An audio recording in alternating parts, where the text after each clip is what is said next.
we'd found a leak. Now, the good news is I also own a spare Jaguar V12 engine. As anybody who's watched the rest of the channel knows, it's in the V12 Roadster. So, it was the obvious thing to do. We would borrow some parts from there.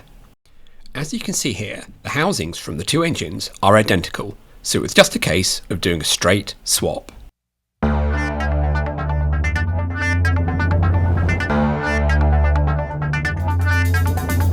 Tell me how you sleep at night with all the things you've done. Maybe it's just gin and justifications. Tell me how you pray to gods whose hands are red with blood.